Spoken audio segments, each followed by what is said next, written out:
Welcome everybody back to another episode review video for last night's episode of The Walking Dead. This was Season 8, Episode 3, entitled Monsters. Now, a lot of things did go down. A lot of things happened, okay? And some of them I did predict, unfortunately. One in particular I predicted, but not necessarily want it to come true. And that was the fact that Morales has come back to the show, and he is now dead. So there you go. Morales is back after 7 seasons, only to die, like 1 episode later. You know, he only had a little bit of dialogue, not very much, and that's the end of him, unfortunately. So, I mean, it is what it is, you know. We can have great things, we can have good things. The return of him was nice. You know, seeing him come back as a savior was kind of cool, to say the least, because we get to hear, like, a big story behind him, and you know, he explained this episode, you know, why he joined the Saviors, because basically he never made it to Alabama in the first place, and his family died along the way, and basically he didn't want to become, you know, some guy that just ended up, you know, crying himself into death, right? He wanted to join something, he wanted to be a part of something, and the Saviors essentially saved his life. So that's one good thing that comes from the Saviors, you know, that he was given a purpose, I guess, right? So I guess that is sort of a good thing. But with that being said, you know, Morales is no more. All right, he's no more because of the fact that he became a savior. All right, so there's a ton of dialogue. We're not going to go really, you know, in depth with that. But anyway, like I predicted, Daryl ended up coming in, you know, behind them, and as Morales turned around, Daryl shot an arrow sort of into his head, like maybe his neck or, you know, his cheeks. So I don't know. It kind of looked like he was around here. So, I mean, let the fan theories go wild. Okay. He could be still alive. All right. He definitely could be still alive. Like I said, it kind of entered here. That's what it kind of looked like, in all honesty. Plus, we've seen Carl take a bullet in the eye and survive. So, I mean, anything, you know, is possible at this point, unless something goes right here. You know, I mean, it's pretty damn hard to, you know, come back from that. But either way, guys, that happened. So Morales is now dead. I'm pretty sure it's all but, you know, 100% confirmed. Or it could be confirmed. Who knows? Maybe I just didn't know about it. I don't know. Anyway, so yeah, that happened. Rick was kind of on the side of not trying to kill him. He tried to, you know, sort of talk Morales into joining him. He brought up the fact that, you know, Glenn got killed in front of him, in front of his pregnant wife and everything like that. But Morales ended up not really ever listening to him. You know, he kind of was astonished there for a minute that Glenn, you know, found somebody in this mess, right? In this apocalypse, you know, found a significant other. But other than that, there was not really anything left in Morales. He was kind of like a broken man, I guess is how they put it, even on Talking Dead. When the actor came out, I believe Juan Perea or something like that. I don't know his exact name. All right, I apologize, but either way. So yeah, that happened. We also got to see Ezekiel and, of course, Carol, you know, and their group basically ambush saviors. You know, Ezekiel along the way, the entire episode basically saying we will not lose one of our ranks. Basically saying that they're going to go through this flawless, you know, and they actually ended up doing so until the final scene of the episode, which things got really real, really quick, if you will. They won, you know, they basically killed a lot of saviors. They took out a lot of them, and he looked at Carol basically saying, you know, not one. And, you know, as he said that, Carol explained to him that she was going to go just, you know, really quickly patrol the perimeter, see if it was clear, just an extra check. And as they were celebrating in the courtyard, Carol's off on her own now, as they were celebrating in the courtyard, Ezekiel looks up at a window at the end and sees essentially, I'm not exactly sure what it was. All right, it was obviously an assault rifle, but I believe it was probably like a Gatling gun, like that type of a minigun, like a turret, you know, if you will. Because it sounded pretty brutal, you know, honestly, it sounded really brutal. He yelled out to all of his people, basically saying scatter, and a lot of people ended up tackling Ezekiel to the ground, trying to save his life, as that Gatling gun, minigun, whatever you guys want to call it, the turret, if you will, basically shot and killed a lot of Kingdomers. Now, one of the people that didn't pile on top of Ezekiel was Jerry, thankfully. Jerry's a character we all love. Ezekiel, too, obviously. But the fact that he didn't pile on top of Ezekiel means that he necessarily didn't take a bullet. So we're hoping he's okay. Ezekiel looks to be pretty well fine anyway, because like I said, a lot of people tackled him to the ground just trying to save his life. And, deflect the bullets, obviously, that was the whole objective. And I believe they ended up doing so. And like I said, the fact that Jerry didn't necessarily just hop on top of Ezekiel like that and, take some of his own bullets right there, it's pretty high hopes that he's alive too. Don't get me wrong, Jerry definitely would have done it, but I don't think he was really anywhere near the king at that point. He was probably, trying to take cover on his own. He probably couldn't make it to Ezekiel, if you will. Now, so that happens. Along the way, of course, we have the sneak peek for this week's episode as well, where the walkers came tumbling down the hill, and we see Morgan, fight off some of those walkers, and then the tied-up saviors that they were bringing back to the hilltop ended up starting to run away. They would run away as like a tied group of 10, I believe. They ran through the forest and woods and everything like that. Morgan obviously gave chase, ended up killing one of them before Jesus stopped Morgan. And this kind of alludes to what we've seen in the trailer, the San Diego Comic-Con trailer for The Walking Dead this season, of Morgan and Jesus fighting in the woods. And this actually happened for real. It wasn't a stunt, or anything like that. It wasn't, practice. It was an actual real fight. Morgan was starting to snap. He wants to kill those saviors. He doesn't want to save their lives. He doesn't want to leave them alive, because where there is life, there is possibility. Okay? Not just possibility in the way, they could come back and be good human beings, but now he kind of takes that quote in a literal sense, basically saying, where there is life, there's possibility of our deaths, right? That's essentially what he's trying to say. And he says to Jesus, we're the same two groups, they're saviors, we're survivors, we're the same because we're killing them, they killed us, you know what I mean? We're pretty well the same. He's totally right, honestly, I completely agree with him. In this point. Anyway, Jesus and Morgan ended up fighting. Obviously, Jesus didn't really want to fight him, but he was defending himself. And ended up, coming out with Morgan basically losing. But he eventually just kind of gave up and said, I can't be a part of this. I don't want them to live, so I'm going to leave, right? And that's exactly what he did. So that's basically the end of it there, until, obviously, the rest of the group and those saviors made it to the hilltop, along with Gregory actually made it to the hilltop as well, and begged Maggie for her to let him in.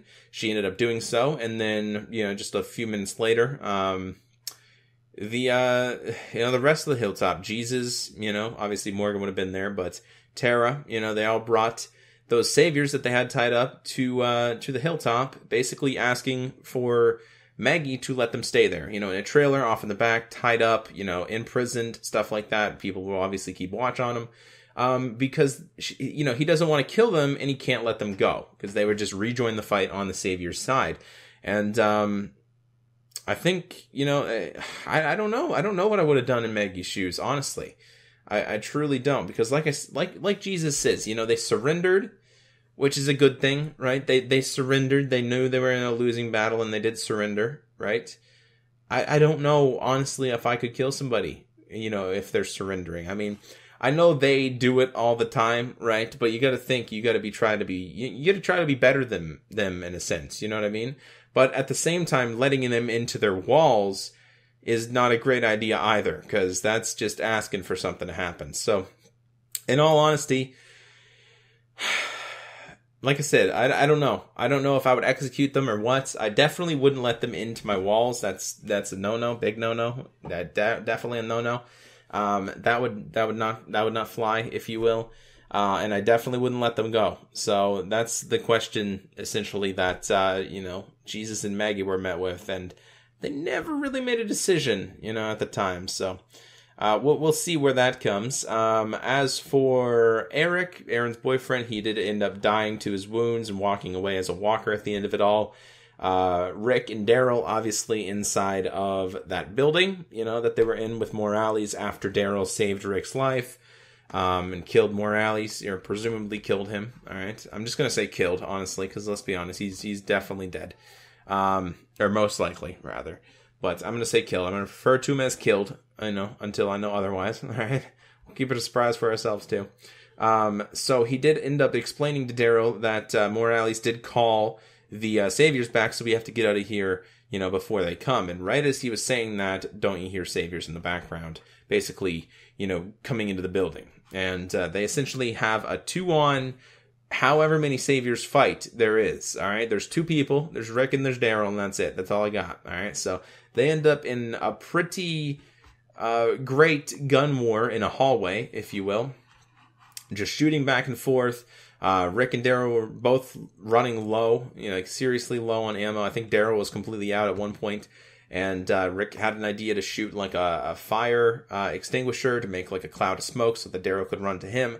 They took out a couple more, and just in the nick of time, Aaron and the group got there to kill the rest of them in the hallway. So it was pretty epic, to say the least. I thought it was cool. And just as they were gathering stuff up, obviously Aaron now, at a loss because he lost Eric and everything like that. Rick ended up actually going back into the building and going upstairs wherever he found Gracie, the little girl, the baby, and he got her and basically explained that, we were going to bring her home. Her father's dead. Her name's Gracie. We're going to take care of her. We don't obviously kill babies. That's not what we're doing. And Aaron basically wants to have her as a mission, with Eric gone at this point, like he said on Talking Dead, Ross Marquand, I believe, is what his real name is. It's definitely Ross. I don't know the pronunciation of his last name, but he basically said that he feels like Aaron needs a mission, after this loss of Eric, and he needs a mission, and his mission right now, to take his mind off of things is to get Gracie to the hilltop. So that's his plan. I don't know if that's the safest idea, because we still don't know if Maggie's going to let the saviors in there or not. Like I said, they might have made a decision. I didn't necessarily notice. I apologize, all right? But we'll see. We'll definitely see. So he's taking Gracie to the hilltop, and hopefully we get to see more of that development. I'd like to, see what comes of that. It'd be kind of cool for Rick to take a little girl, in the war, essentially, not necessarily part of the war, but definitely not a casualty. I don't know what you'd call it.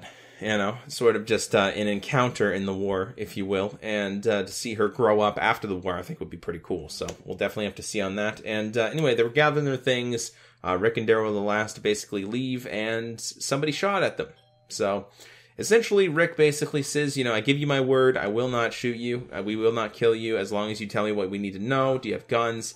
Were there guns here, whatever. I'm sorry for the racket in the background. Okay, I apologize. It is what it is. I have dogs, it's, it comes with the territory. But yeah, we get to see this guy essentially come out from behind a tree explaining, great. Yeah. Just scream, top of your lungs. Great. Fantastic.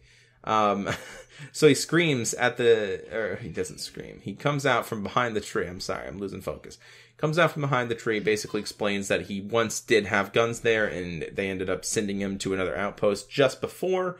And Rick basically promised him that he could take a car and he could go. He could leave. He could live, And just as he tells them that, Rick was all ready. He was all set. He was ready to go. He was ready to let him go. And I love the wreck in the background. It's a ton of fun. It really is. He was ready to let him go. And he asked, can I go now? And boom, Daryl shot him in the head. It was so nonchalant, if you will. It was hilarious, in my opinion. This is the darker side of Daryl that people have been talking about for a while. There's sort of been a darker side of Daryl ever since he got locked up, at the sanctuary with, Negan and Dwight feeding him shit sandwiches and stuff like that. Just being dealt a really shitty hand, no pun intended. But ever since then, he's never really taken any prisoners, like he explained on Talking Dead, Norman Reedus, if you will. He explained, it's sort of like, if you're in my way, you're going to die. Same thing with what happened with Morales. He knew who Morales was, and he just ended up killing him right away because he had a gun pointed at Rick, right? So there was no talking him out of it or anything like that. He's just, if you're in our way, you're dead. Simple as that. If you're on our side, it's fine, And I kind of like that attitude, that definitely is an attitude to go by, but at the same time, I don't know. Rick literally just gave the kid his word. And like I said, it wasn't like it was a fully grown man with a beard or anything like that. It kind of looked like, I wouldn't necessarily say a teenager, but I'd say like up there, 17, 18. I guess that's still considered a teenager. Hence why teen is still in the age number, but I don't know. Anyway. we'll see. We'll see what comes of that. It could be very good things for Daryl, but at the same time, it could lock him behind a wall. And we'll definitely have to see where that character goes. Hopefully he doesn't revert back. It definitely doesn't seem like he does with like any of his actual friends, but with anybody else he meets, it's like, you're either on our side or you're dead, essentially, So we'll definitely have to see about that. But yeah, more Alleys is dead, guys. It is what it is. Kind of sucks. I would have liked to see a little bit more of him, but we will, I don't know. We got to see him again, and learn a little bit more about his journey, of where he went. Did he make it to Alabama? We know that he didn't, and his family ended up actually dying before they got there anyway. And then, of course, that's when he met the Saviors, and basically they saved his life, essentially. So, only to get killed now. So, technically they saved his life at the time, bought him a few more years, but choosing the path of the Saviors against Rick Grimes was pretty much a losing battle to begin with. So, anyway, thank you all so much for watching this episode review of Season 8, Episode 3, entitled Monsters. Thank you all so much for watching. I just said that. I don't know if I did it again. Anyway, it was a great episode. I really enjoyed it. I really did. I thought it was a really solid episode. A lot of action. There was a lot of walkers, a lot of action, a lot of gunfights. Rick and Daryl, basically two-manning was really cool to watch as well. Like I said, Morales' story was cool, and seeing that darker side of Daryl just slowly come out, I think is going to be really interesting to say the least. Of course, Aaron has now lost Eric, so he's without somebody, but he's taking Gracie to the hilltop, and at the hilltop, we have, Gregory back there now, leading to questions of why he had Gabriel's car when he approached. And, of course, we have the Saviors that are showing up at the hilltop, the prisoners, if you will. And, it's definitely interesting, to say the least. We are 3 episodes in, all right? Episode 4 is coming up this Sunday. It's Season 8, Episode 4, entitled Some Guy. All right, so we will definitely see about that. Obviously, my predictions are on Thursdays. My reviews are on Mondays. So if you guys want to see my predictions for this week's up-and-coming episode of The Walking Dead, Season 8, Episode 3, entitled Some Guy, then tune in on Thursday, all right? Because I will be here. I'll have a video for you. Anyway, thank you all so much for watching. I'll talk to you guys on the next one. Until then, it's been Frost. Take care.